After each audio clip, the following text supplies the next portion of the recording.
became involved in Valley Christian High School when we founded the school.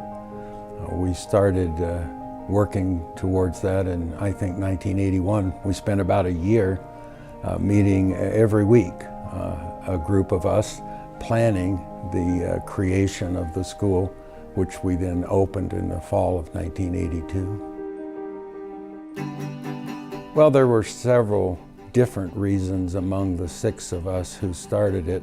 Several of us had students who we could foresee going to Valley in the either short or longer term. And then 3 were pastors who just had a passion for Christian education and for the benefit of the East Valley community. Pastor Guy Davidson, who was the founding pastor of Grace Community Church. Mike Tucker was the senior pastor at Bethany Community Church. And then Dick Hatfield was the senior pastor at First Baptist Church. And the 3 lay persons, Dr. Jim Carpenter was one. Jim was an educator by training and had a lot of expertise in curriculum and things of that sort. Then Harold Molinar.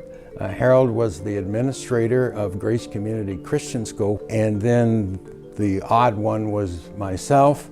I was the lawyer for the group. Well, I think we clearly wanted a pervasively Christian high school. We wanted it to be strong academically, and in other ways there was a commitment to the fine arts as well. But more than anything else, we wanted it to be a Christian school to the core. And we recognized that that presented some challenges because we discussed at great length whether this would be a school that would require students to have a testimony as a prerequisite to coming to the school, or would it be a more missionary type school where you would open the doors to anybody who said we'd keep the rules.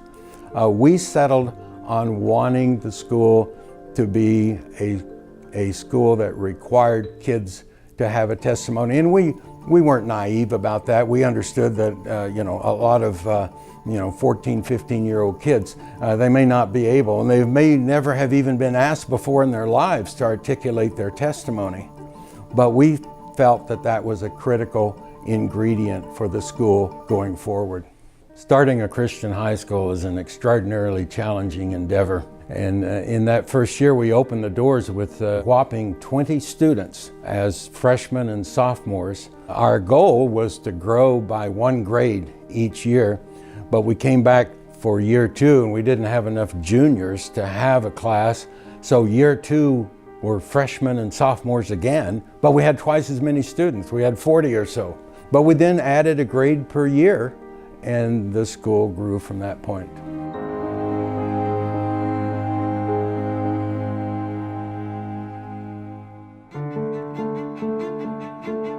In my mind, the biggest challenge came at the point in time when the church, Bethany, asked us to move and to leave their campus because they had other plans. They wanted to do different things. We were consuming a fair amount of their space, and so they asked us to move, and that was a huge challenge. In fact, it was at that moment, I believe, that we came the closest to actually failing. It was touch and go at that point. The school year had already started. We needed to find another location, and I happened to come across an almost abandoned office complex on the access road of Price Road, just north of Broadway. And they were willing to rent this facility to us cheap, which was critical. And so we rented this, but we then needed to convert it to a school. And so that was a great challenge because it wasn't the finest facility by any stretch of the imagination. And so we had to convert it to a school. We had to have labs.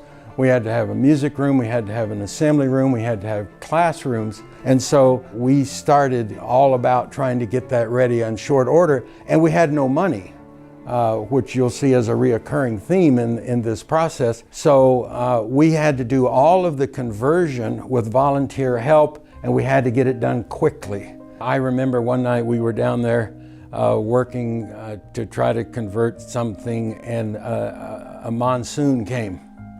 And of course, we had rented this office complex on an as-is basis. So what you saw is what we got.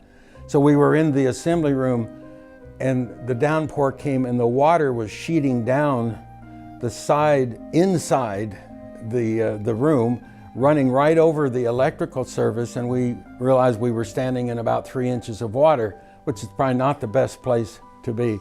So it was things like that that occurred as we did our very best to convert the campus. I would have been content to stay at Bethany for the foreseeable future because we had just managed to put in a football field there. And so now we had to move, we had to relocate.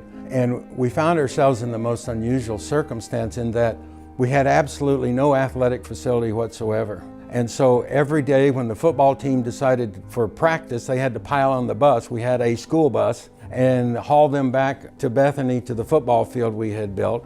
The volleyball team, the basketball teams, the track and field team, the baseball team, we had no facilities, and so every day the students had to be carted to wherever they were going to practice, and then wherever we could find a place to have a game. And I think one of the really amazing things that occurred during the 7 or so years that we were at Price and Broadway is that I think we won 12 state championships. I mean, it's crazy to win 12 state championships in that time frame, period. And to do that without any facilities, I think was indicative of the quality of our students and of our coaches and our teachers. Well, we desperately wanted a place of our own because we knew, for one thing, the school had remained in about the 225 range during its years at the Price campus, and so we knew that if we were going to do anything significantly to grow, we needed our own home.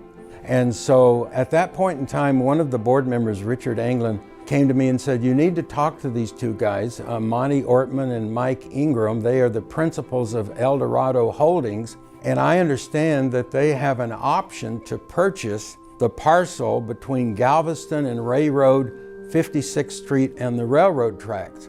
And they've got a deal with Elliott Homes that if they could somehow get the zoning change from employment to residential, then they could sell this property to Elliott Homes and they would make money, which is their business. And then we could acquire from them a location for the campus. So I met with Mike Ingram and I said, what's the deal? And he said, okay, I will sell you the 17 acres for the campus at the same per acre price that Elliott Homes is willing to pay for the entire parcel if you can work a miracle and get the zoning changed, because we're not getting anywhere with trying to get the zoning changed. And so we said, all right, what do we have to lose? So we made a deal with El Dorado Holdings. So we then applied for a change to the Chandler general plan, which to get a general plan changed is almost unheard of. But we said we're going to go for it. And so we made our presentation on an amazing night to the Chandler City Council. We decided that we would pack the chambers with kids and their families. And so it was standing room only in the City Council chambers. We had bussed the kids in, we'd given them free pizza in the parking lot, and we brought them all in. And we had a great presentation by our side, we thought. And one of the City Council members said, in all of my years on the City Council, I have never seen such a large crowd for something. I've seen large crowds, but they were always against something, and never seen so many people for it. And lo and behold, the City Council voted 5-2 to change the general plan and allow the residential building and to have the school become the buffer between the residential on one side and the industrial on the other. That was quite an amazing story. In my mind, the City Council vote and getting the money and getting this land was indeed a miracle. And then in the meantime, Elmer Bradley, Elmer was a prominent businessman in Tempe, had been the mayor. He agreed to build a gymnasium for us. And so for a fair amount of time, the gymnasium stood on this campus by itself, the only building on the entire campus. But Elmer was a basketball enthusiast, and he said, I'll build you a gym suitable for basketball. But we said, Elmer, we need a higher ceiling for volleyball. And he says, no, I'm building you a basketball facility. So we had to come up with the money to, I think, put another 4 or 6 rows of cinder block to make the ceiling high enough to make it a workable volleyball facility, and it is that till this very day.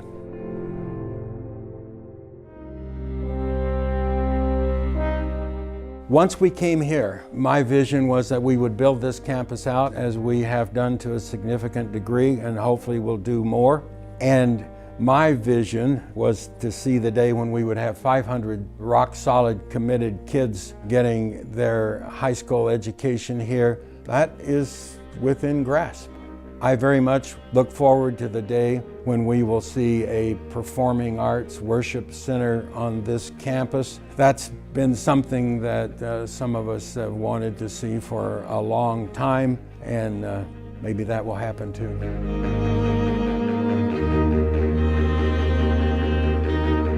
New teachers and old teachers alike, you have to keep the main thing, and that is indeed the fact that we are a pervasively Christian school. We're doing a spectacular job in so many areas. We're generating graduates who get to go to the university or college of their choice to a high degree. We're seeing them be successful. We're seeing them become pastors and doctors and lawyers and doing great things for the kingdom, and that just makes me feel really, really good, because that's what we envisioned way back when, 35 plus years ago, when we started down this path. So my counsel to both new and old teachers is to stay committed to that principle, understand what a marvelous place this is, understand that there were enormous sacrifices that have been made by families. I usually once or twice a year like to go and look at the plaques on the front of the building, because those were generated from that first capital fund drive that we ever did. And I like to just stand there and read those names and remember those people, remember their students. That really is a good thing to do.